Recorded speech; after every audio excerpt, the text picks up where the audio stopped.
I never thought I would be alive after what just happened to me. My life was normal like every other 24-year-old, living in a normal house, earning through a normal job, but who can predict the future? I am Emma, and this is my story. Childhood flashback. I was an only child, and my parents raised me with pure love and care. After moving out, they shifted to New Orleans, and I came to Ohio. My once classmate Philip Hoffman helped me to get a job in his brother's advertising agency. I was more than happy the day I got my first paycheck. I rented a small house, turned it into my home with old furniture from a garage sale, and planned to earn a lot of money so that I can travel the world. But life rarely goes the way you plan it. I lived in a quiet neighborhood and mostly kept to myself. I am not much of a talker, and I have always been an introvert since I was in school. The only man I talked to at times was Mr. Prickly, my next-door neighbor. After his wife's death, he was living alone in his big house. But he was a kind man. Every morning, leaving for the office, I could see him sitting on his porch, sipping coffee. He would greet me with a joyful smile, and I waved at him while doing the same. This was more or less my usual start to the day. On weekends, I preferred staying home and watching Netflix and eating junk food. Times, I joined my colleagues for a drink at a pub near the highway. So last Friday, when I was leaving for home after finishing work, my colleagues asked me to join them for a drink. Even though I turned them down at first, they kept pestering me. I eventually agreed, having no other option. We all went to the pub, had a couple of drinks, and ate some chicken wings. I was feeling a bit tipsy, and I didn't want to overdo myself. I would have taken a cab, but I remembered I have to pick up some groceries for my weekend self-enjoyment. One of my colleagues dropped me off at a gas station at 11:30 p.m. From there, it was a short walk home through the woods, something I had done many times before without trouble. The gas station attendant, Ralph, was familiar to me. He always cracked silly jokes whenever I shopped there. But that night, he wasn't behind the counter. Instead, an elderly woman stood there. She looked unsettling, nearly bald, with pale skin, stained teeth, and sharp, gloomy eyes. Something about her presence immediately made me uncomfortable.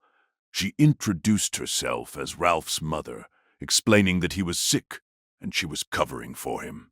I tried to ignore the uneasy feeling crawling up my spine and focused on grabbing what I needed.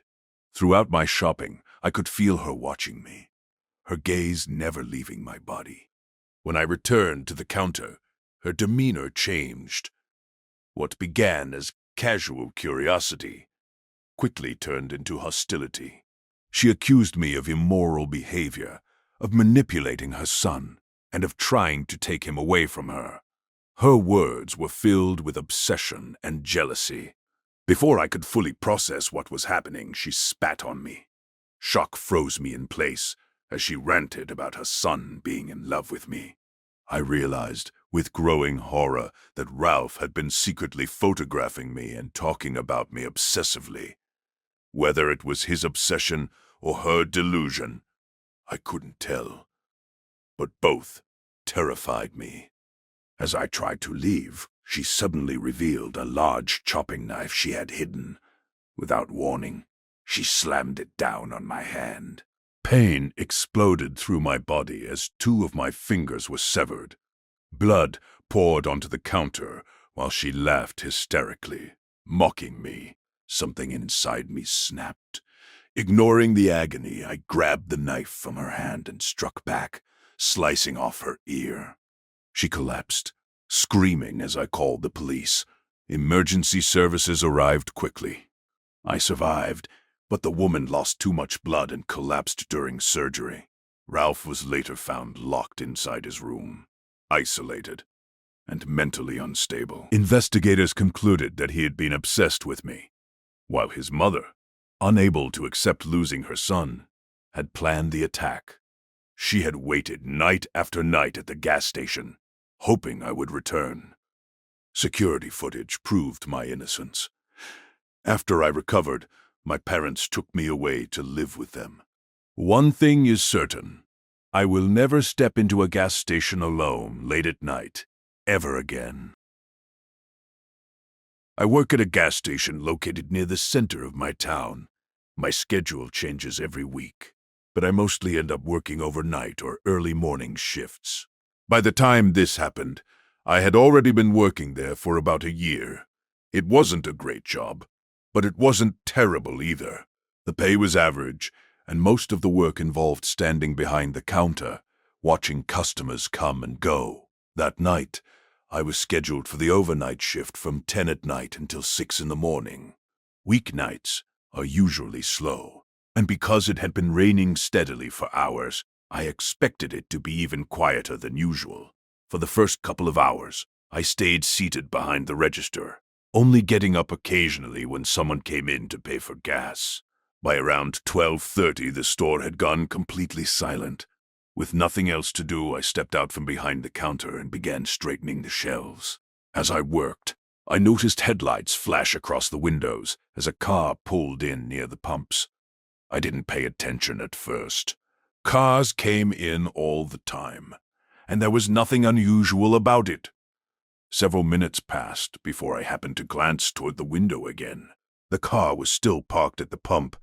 A man stood beside it, facing the store.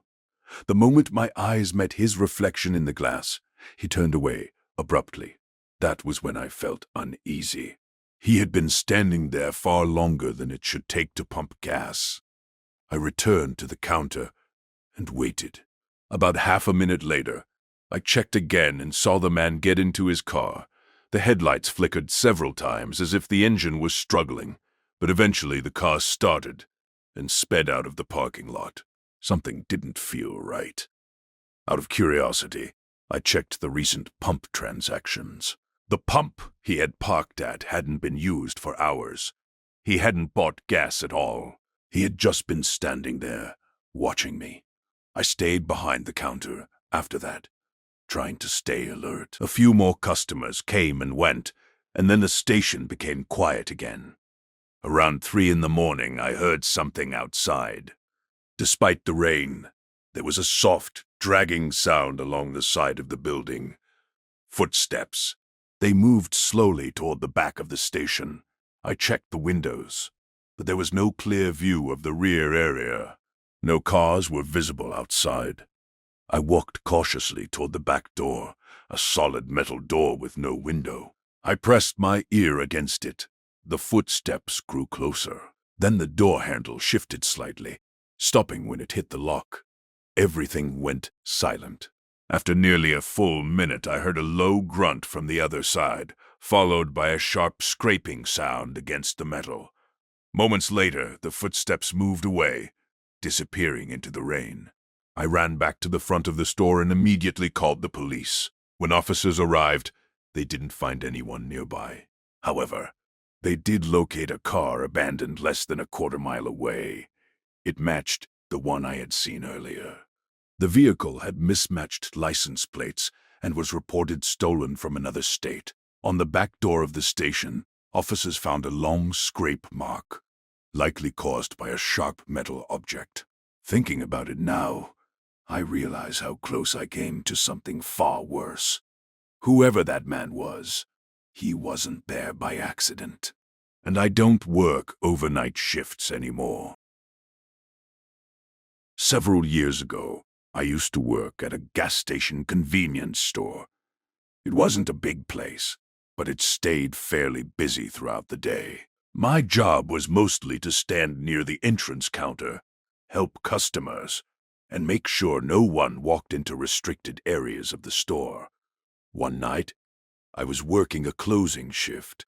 We usually shut down somewhere around 8 or 9 in the evening.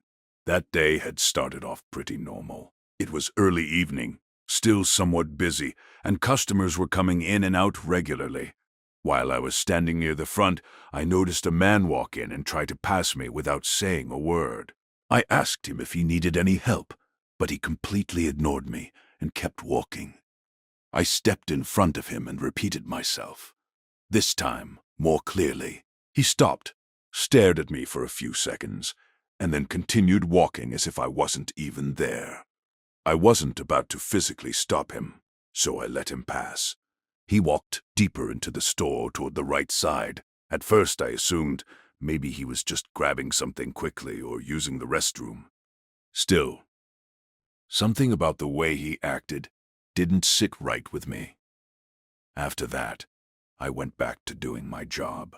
About 2 hours passed without any issues, no complaints, no disturbances. I almost forgot about the guy entirely. Later in the evening, probably around 7, I noticed him again near the front of the store. This time, he walked past me from a distance. By then, business had slowed down, so I had more time to observe what was going on around me.